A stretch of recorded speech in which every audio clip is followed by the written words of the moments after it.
إذا كنت عزيزتي من الناس اللي خاطيهم التخطيط وكتابة الأهداف والتسطير على النقاط المهمة، أكدي باللي كامل الجهد والتعب اللي راح ترجيه في حاجة معينة راح تفشل. علاش؟ كيفاش علاش؟ نعطيك ان اكزامبل. إذا كانت ثقافتك محدودة، معلوماتك قليلة، دراستك متوقفة، بدون عمل، كسلانة، فنيانة، شلانة وغير هكذاك، تنوضي وتقولي أنا لازم ندير عفسة ندخل بها صوارد وتبدي ديغاك وات بدون تخطيط، على بالك راح توصلي لنهاية الطريق بسرعة فائقة. علاش؟ باسكو ما لي بيوت في حياتك، وهذا جانب سلبي نسطر تحت لي بيوت. هذا جانب سلبي تتعرض له معظم النساء خاصة في هذا المجال. الوغ التخطيط اللي دايره اهداف في حياتهم ماشي كيما اللي ما دايره والو، ونهايتهم ماشي كيفهم، ولكن باش نشوفوا راهو يلعب دور كبير في اي مشروع حتى ولو حوايج صغار. قولي لي اوكي بيت نبدا، مي اول عقبه لقيتها اني نخاف نبدا، وتامني بها وتحبسي، ومن بعديها نخسر راس مالي. كيفاش ندير؟ نقول لك اولا ديري ثقه كبيره في ربي سبحانه، وقوي ايمانك به، باسكو بلا ربي ما تقدري ديري والو. وسطري حاجه في عقل، قولي نقدر نعمل كذا وكذا، باذن الله راح تلقي روحك قادره. وما تغبنيش وما تبقيش حاصره عقلك في فشل الاخرين، باسكو النظره تاعك للمشروع ديالك خلاص ماشي هو نفس تاعهم كلها. وكيفاش ماشي نفس العقليه يا اختي؟ حطي عقلك فوق راسك ماشي بين رجليك. وكاين اللي تقول لك العين حق ديما لاحقتني في خدمتي، مام لو كان نقول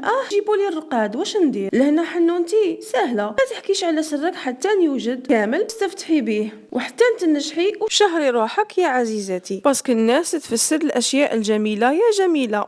والتجربه البنات راهي وسيله مبهره اي وحده تكون تلفت لها في اي مشروع. ما خدموا وخلوها على ربي ميم سي يكون مشروع صغير. نقطه مهمه يا البنات، ايفيتي والضغط ولا بريسيون على رواحكم. راكم تكرهوا الحاجه وتملوا منها نهار تشوفوا رواحكم غلب.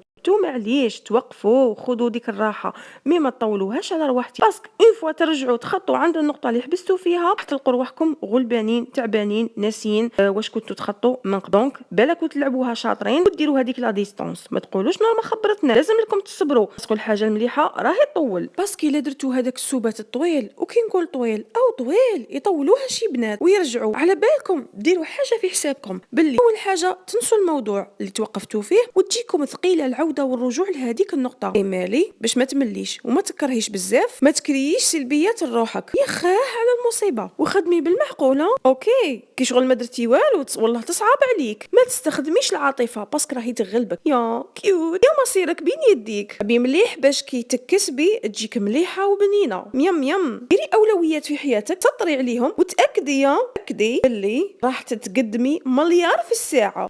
شخصيه مهمه. وتاني حاجه اللي حب السوق ينوض بكريه بكري حنونتي، بالكي الطاقه الايجابيه تبدا من الصباح، سيرتو الكلام الحلو. تبدي نهارك حلو راح تكمليه بحاجه مثاليه بحاجه ايجابيه. واذا كان بديتيه بطريقه سلبيه كدي باللي راح تكمليه وكانك في شماغ. قسمي وقتك بازي على السوايع وابداي بالأسوأ، ابدي بها في خطتك اليومية. يسموك تهزمي هذاك الملل الخوف والتراجع. وحتى الصلاة والقرآن الكريم داخلين في التخطيطة. تقعديش لاهية غير مع المسائل الدنيوية، ما من الآخرة عندها حقها. ما تقوليش ما وصلتنيش يا وخلاص تقولي ما نتبعش الدين.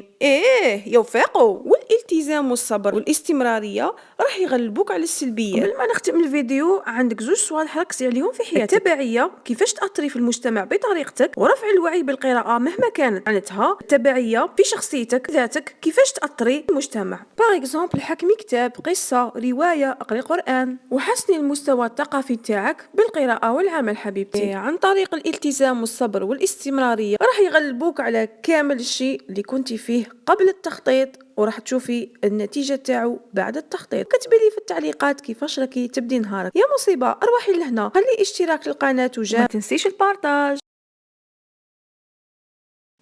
واللي حب السوق او ينوض بكري بكري حنونتي بكري. حتى الصلاة والقرآن داخلين في التخطيط. ما تقعديش لاهية غير مع المسائل الدنيوية.